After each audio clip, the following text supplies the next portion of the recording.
దేవుడు ఎవరికైనా ఎక్కువ అర్థమయ్యాడంటే ఆ వ్యక్తికి బాధ్యత పెరుగుతుంది, బోధించడానికి బాధ్యత పెరుగుతుంది, నేర్పించడానికి బాధ్యత పెరుగుతుంది, గర్వం పెరగదు. ఆ పడిపోయిన కెరూబు అక్కడే మిస్లీడ్ అయ్యాడు. అతనికి చాలా జ్ఞానం. దానియేలు కంటే నీవు జ్ఞానము గలవాడవు అని దేవుడు అతని గురించి మాట్లాడుతుంటాడు. అవును, దేవదూతలు కూడా అతనితో వాదించి గెలవలేకపోయారని యూదా పత్రికలో ఉంది. పడిపోయిన కెరూబు సామాన్యుడు కాదు, అసామాన్యుడు, అంతటి బలవంతుడు. ఏ దేవదూత అతన్ని గెలవలేనంత బలవంతుడు. మీరేమనుకుంటున్నారు? యేసు నామములో బంధిస్తున్నాను దుష్టుడా అంటే వాడు బంధించబడతాడా? మీకు అలా అనిపిస్తుందా? ఎవరిని మీకు అలా నేర్పించారా?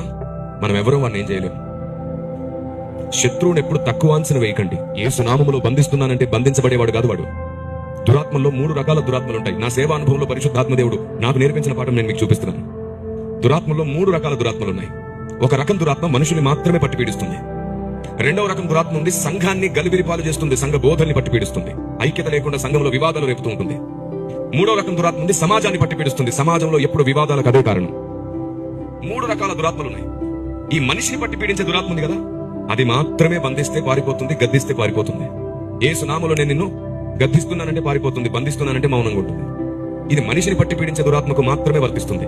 నువ్వు సమాజాన్ని, సంఘాన్ని పట్టి పీడించే దురాత్మను గాని, లేకపోతే పడిపోయిన కెరూబును గాని నువ్వు ఏమి చేసి బంధించలేవు, గద్దించలేవు. వాణ్ణి బంధించాలంటే ఒకే ఒక్క మార్గం ఉంది. పడిపోయిన కెరూబు కూడా భయపడాలంటే ఒకే ఒక్క మార్గం ఉంది. ఏమిటో తెలుసా?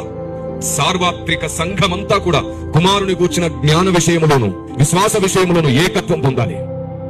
అప్పుడు సార్వత్రిక సంఘం సంపూర్ణ సిద్ధి పొందుతుంది. ఎప్పుడైతే సంఘం ఏక శరీరం అవుతుందో అప్పుడు సాతాను భయపడడం ప్రారంభమవుతుంది. ఎందుకు తెలుసా? శీఘ్రముగా సాతానును దేవుడు మన కాళ్ళ క్రింద చిదగదొక్కించునన్న మాట కేవలం ఒక స్థానిక సంఘానికి సంబంధించింది కాదు, ఒక విశ్వాసికి సంబంధించింది కాదు. సంఘ శరీరపు కాళ్ళ క్రింద వాడు చిదగదొక్కించబడబోతున్నాడు. దేవునికి మహిమ కలుగును గాక. అంటే సార్వత్రిక సంఘమంతా ఒక్కటైతే తప్ప వాడిని మనం చిదగదొక్కలేం.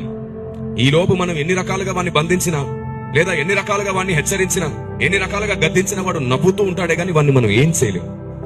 వాడికి టైం ఇవ్వబడింది, అప్పటి వరకు వాడిని మనం ఏం చేయలేం. వాడికి సమయం కొంచెమే అని తెలుసు, వాడు ఇంకా చాలా మందిని మింగుతున్నాడు. మీకు తెలుసా? అభిషేకానికి, కృపావరాలకు భయపడ్డు వాడు, ఎందుకంటే మనకంటే ఎక్కువ శక్తులు వాడికే ఉన్నాయి. మన దగ్గర ఉన్నది వాడి మీద కూడా అధికారం చేయగలిగిన క్రీస్తు మాత్రమే మనకున్నాడు. Praise the lord. ఆయన ఉన్నాడు కాబట్టి మనం ధైర్యంగా బ్రతుకుతున్నాం, ఆయన వారం కాబట్టి.